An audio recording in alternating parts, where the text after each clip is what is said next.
Hello, I'm Jimmy Oakley. Welcome to my new health education video series. This is video number 2. The title of this video is Addictions Start Because of an Inability to Accept Suffering as an Intimate Part of Life. Medical research shows 2 major causes of physical addiction. First, your cells adapt to the drug, and second, your metabolism becomes more efficient. To your cells, the drugs you're using become a way of life. Every time you use a drug, your blood carries it to every cell in your body. Your cells adjust. They grow to expect these doses on schedule. Your cells learn to cope with various drugs by defending themselves against the drug's toxic effects. Cell walls harden to retain stability and reduce toxic damage. But as your cells get tough against drugs, gradually more and more can be consumed. Your tolerance increases. In the long run, however, cell walls break down. At this point, your cells not only lose their ability to keep toxins out, but also become unable to retain essential nutrients. Many of them stop functioning altogether or start functioning abnormally. That's when your organs, your heart, your brain, your liver, and your lungs, which are nothing more than a whole system of cells, they begin to fail. The problem with metabolism is that it is intimately connected to diet. Your body metabolizes food, in other words, it breaks it down into its constituent parts to get more vital nutrients to all the cells. To serve this purpose, your body can metabolize many different types of foods and can learn how to gain nutrients from almost any kind of food you give it. Metabolism also helps to rid the body of unwanted toxins. The liver is the key organ in this process. The liver sees drugs as unwanted toxins and begins producing enzymes that will help eliminate them from the body. It produces a different combination of enzymes for each drug. Moreover, the liver becomes extremely efficient at producing these enzymes. The more it sees a particular drug, the more efficiently it produces the enzymes that inactivate that drug. Thus, a drug that you use often will get eliminated from the body with greater and greater efficiency. It's as if the liver begins to expect that drug and has enzymes ready and waiting. This is a key reason for tolerance increases. That is, why it takes greater and greater doses of a drug to get the same original effects. Yet your personal metabolism works differently from anyone else's. Studies show that each individual has a unique biochemical makeup and that individuals differ greatly from one another in the way they metabolize different foods, drugs, or toxins. To give you an idea how much possible variation there is, researchers have presently identified over 3,000 metabolic substances called metabolites and over 1,100 enzymes.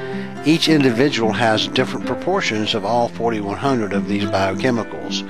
Of the enzymes, only about 30 are responsible for metabolizing all drugs.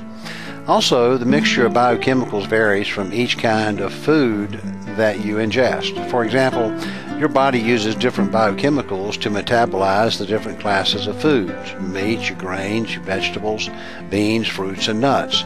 As you might have guessed, you need a whole different biochemical preparedness to handle drugs, alcohol, sugars, chemical additives, and toxins. However, your body adjusts to whatever diet you give it, and the most frequent foods in your diet come to be expected. Biochemical pathways become established the more they are used. Thus, if your body doesn't get an expected food, you actually begin to crave it. In fact, your body becomes addicted to the foods you give it the most. Your metabolism so completely adjusts to your regular diet that any change from this diet becomes increasingly difficult. Ask anyone who has attempted a major shift in diet. For example, if you eat meat regularly, your metabolism will take a long time to adjust to a vegetarian diet. Although the same nutrients are available, your body doesn't have the biochemical preparedness. The ability is there. Your body can metabolize vegetarian meals with no problem.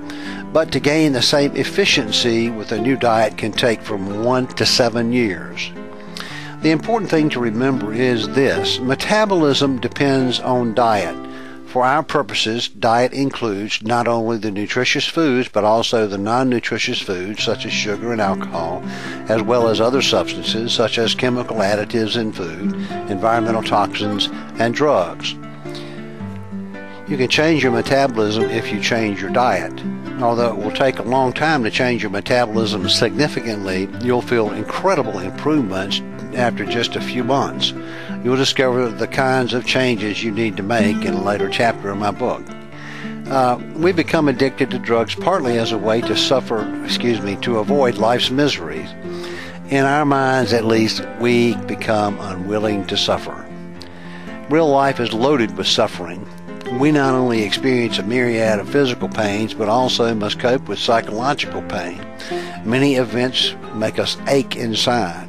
Things happen that cause us to feel sad, to feel miserable, angry, nervous, tense, disgusted, confused, weakened, tortured, cheated, abused, frightened, or upset. But we can avoid these feelings, at least for the moment, by using drugs. We can do drugs and almost instantly feel high. We can forget about life for a while.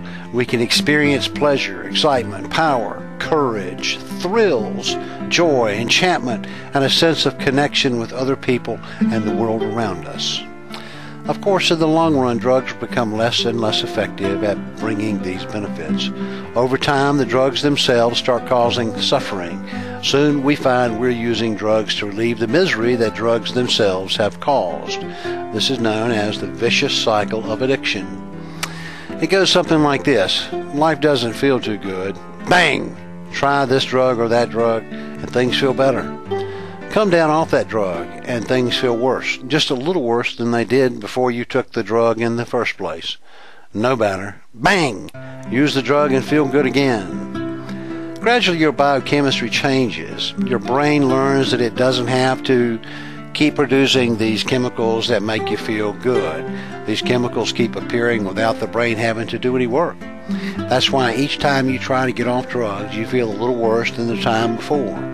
It becomes harder and harder for you to get off the drugs because you feel so bad whenever you try to stop. And it all started with suffering, with your inability to accept suffering as an intimate part of life. You can break a drug habit anywhere along the way, or never start with drugs at all, simply by accepting life's suffering and facing the suffering head on. This doesn't mean that you will live a sad, miserable, or tormented life. There are plenty of ways you can face your suffering and then cope with it. In fact, once you learn these ways and begin using some of them, you'll feel as if your spirit has been renewed. Of course, it's your choice. If you choose drugs to cope with life suffering, you choose a buy now, pay later method. It works in the moment, but it just postpones the suffering. And by postponing it, it builds up so that when you finally do face it, the suffering is immense. The detoxification from drugs might take a week or two, but the long-term withdrawal, the period of time when your biochemistry and thus your physical and mental health returns to normal, can take years. Luckily, during this time, you gradually feel a little bit better every day. What can you do to get help? Well, you have many options. First, you can find the advice and information you need in my book, Addiction Education. You have questions, I have answers. You can take a look right now or today. Thanks for watching the Health Education video series number 2. For additional information on our book, the Addiction Education, you have questions, I have answers, please visit addictioneducation.net. See you in Health Education video series number 3. Are you addicted? Not sure? Take the quiz and find out. I'm Jimmy Oakley saying thanks till next time.